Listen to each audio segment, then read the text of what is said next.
ദൈവമക്കളെ, ജീവിതത്തിൽ കഷ്ടതകളും നഷ്ടങ്ങളും ഭാരങ്ങളും രോഗങ്ങളും പീഡകളും പ്രയാസങ്ങളും വിവിധങ്ങളായ സങ്കടങ്ങളും വന്ന് ഭവിക്കുമ്പോൾ തളരരുത്, തകരരുത്, നിരാശപ്പെടരുത്, പിന്മാറരുത്, ജീവിതം നശിപ്പിക്കുന്നതിനെക്കുറിച്ച് ചിന്തിക്കരുത്.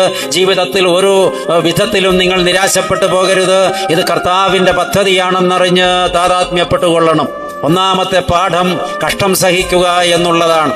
രണ്ടാമത്തെ പാഠമോ, പ്രിയ മകനെ തിമോത്തയോസേ, നീ നിന്റെ യൗവനമോഹങ്ങൾ വിട്ട് ഓടുക എന്നുള്ളതാണ്. പ്രിയപ്പെട്ടവരെ, ദൈവത്തിന്റെ വചനത്തെ മുറുകെ പിടിച്ച് ദൈവസ്നേഹത്തിൽ വിലയം പ്രാപിച്ച് നിരന്തരമായ ആരാധനകളിലൂടെ, പ്രാർത്ഥനകളിലൂടെ, ദൈവസംസർഗത്തിലൂടെ നാം നമ്മുടെ വിശുദ്ധി സൂക്ഷിക്കുവാൻ കടപ്പെട്ടവരാണ്.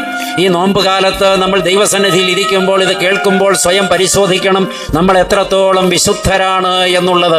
ഇപ്രകാരം നമ്മുടെ ജീവിത വിശുദ്ധിക്ക് വേണ്ടി നിരന്തരം ജാഗരിച്ച് പ്രാർത്ഥിച്ച പൂർവ്വപിതാക്കന്മാരുടെ പരമ്പരയിലാണ് നമ്മൾ നിൽക്കുന്നത് എന്ന് മറക്കരുത്. സുറിയാനി സഭയുടെ പുണ്യപ്പെട്ട പിതാക്കന്മാർ ഇങ്ങനെ ദിനംതോറും പ്രാർത്ഥിച്ചിരുന്നവരാണ്. അതുകൊണ്ട് യൗവനമോഹങ്ങൾക്ക് വശംവദരാകാതെ, ജഡീകാസക്തികൾക്ക് വശംവദരാകാതെ വിശുദ്ധിയിൽ നിലനിൽക്കുവാൻ ആഗ്രഹിച്ച് പ്രാർത്ഥിക്കണം. മൂന്നാമത്, ദൈവവചനം ധൈര്യത്തോടെ പ്രസംഗിക്കുവാനാണ്.